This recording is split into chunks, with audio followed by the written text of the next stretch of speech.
દોરા ગામના 8 બાળકોએ ગિનીઝ વર્લ્ડ રેકોર્ડમાં નામ નોંધાવી ગામનું ગૌરવ વધાર્યું.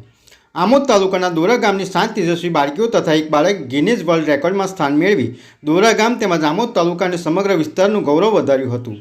વડોદરા ખાતે 2 ફેબ્રુઆરી 2026ના રોજ બોચાસણવાસી શ્રી અક્ષર પુરુષોત્તમ સ્વામિનારાયણ સંસ્થા BAPSના આંતરરાષ્ટ્રીય ચિલ્ડ્રન્સ ફોરમ દ્વારા આયોજિત ભવ્ય કાર્યક્રમમાં કુલ 12,723 બાળકોએ એકસાથે સત્સંગ દીક્ષા ગ્રંથના 315 સંસ્કૃત શ્લોકોનું મોઢે પઠન કરી વર્લ્ડ રેકોર્ડ સર્જ્યો હતો.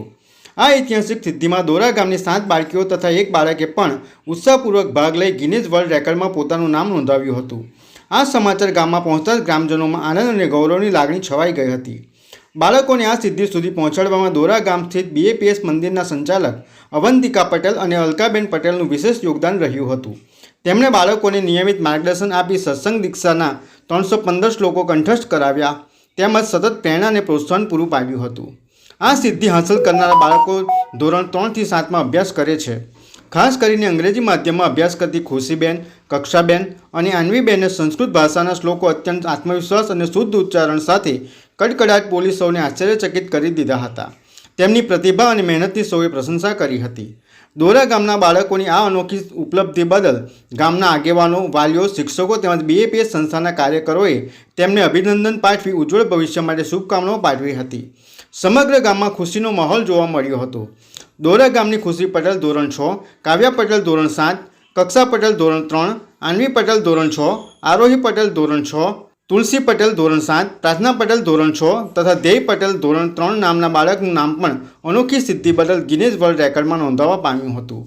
દોરા ગામની ખુશી પટેલે પણ વડોદરા ખાતે યોજાયેલા કાર્યક્રમમાં ભાગ લીધો હતો. જે અંગ્રેજી માધ્યમમાં અભ્યાસ કરતી હોવાથી તેને ગુજરાતી બોલવું ઓછું ફાવે છે, પરંતુ દરરોજની પ્રેક્ટિસથી તે સંસ્કૃતના 315 શ્લોકો આત્મવિશ્વાસ સાથે કડકડાટ બોલી હતી. આ બાબતે ખુશીના માતા હર્ષિકાબેને અત્યંત ખુશી વ્યક્ત કરી તેની સિદ્ધિને વધાવી હતી. મારું નામ અલકા યજ્ઞેશભાઈ પટેલ છે. હું આમોદ ક્ષેત્રની નિર્દેશક છું અને આ છે દોરા ગામના નિરીક્ષક એટલે BSS કાર્યકર છે.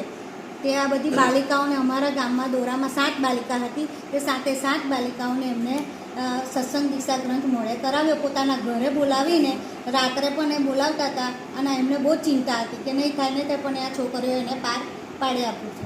અને અમારા ગુરુહરિ મહંત સ્વામી મહારાજને એમની ઈચ્છા હતી કે મારા બધા બાળકો વિદ્વાન બને, એટલે કે એવો આગળનું વીતતા હતા કે આગળ કળયુગ છે એટલે શું શું આવશે એની સામે લડી શકે, એટલે માટે સંસ્કૃતમાં શ્લોક બોલાવ્યા અને આ સંસ્કૃતમાં મોડે કરાવ્યા. જેઓને ગુજરાતી વાંચતા પણ નથી આવતું, જેમાં ખુશીબેન છે તેઓ તો ઇંગ્લિશમાં અભ્યાસ કરે છે પણ તેમણે તોય સંસ્કૃતમાં મોડે કર્યા. અને આ કક્ષાબેન છે તે 4થા ધોરણમાં હતા, આ ધ્યેય 4થા ધોરણમાં. એ લોકોએ પણ વાંચતા નહોતું આવડતું પણ અમે બોલીને શ્લોક કરાવ્યા.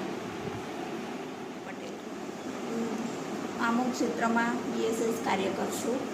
આ બાલિકાઓ મારા ઘરે હું રોજ બોલાવતી હતી. એમને મોડો કરવાનો આપું કે આજે 5 કરીને આવજો, કાલે 5 કરીને આવો, પછી રિવિઝન હું લઉં એમને ઘરે. અને એ લોકો મોડે કરતા હતા, મારી વાત સાંભળતા. પણ મને તોય ચિંતા થતી હતી કે આ મારી છોકરી, મારી બાલિકા રહી જશે ને બધા આગળ નીકળી જશે એમ એવું હતું. પણ ના, મારી બાલિકાઓ કરીને બતાવ્યું. આ છોકરી દ્વારા બીજી એક છોકરી છે, એ તો સૌ નાની છે. એની મમ્મીએ અમને કીધું કે એનાથી નહીં થાય, ઇંગ્લિશ મીડિયમમાં ભણે છે, પણ એને એવું કીધું કે મારી છોકરીથી આટલા બધા શ્લોક મોડે નહીં થાય. પણ મને હતું કે ના, તમારી છોકરીનું તમે નામ લખાવો. મેં લખી દીધું. આજે એને મમ્મીને હું કહું છું કે જો તારી છોકરીએ તને કરીને બતાવ્યું. VMP news, think positive.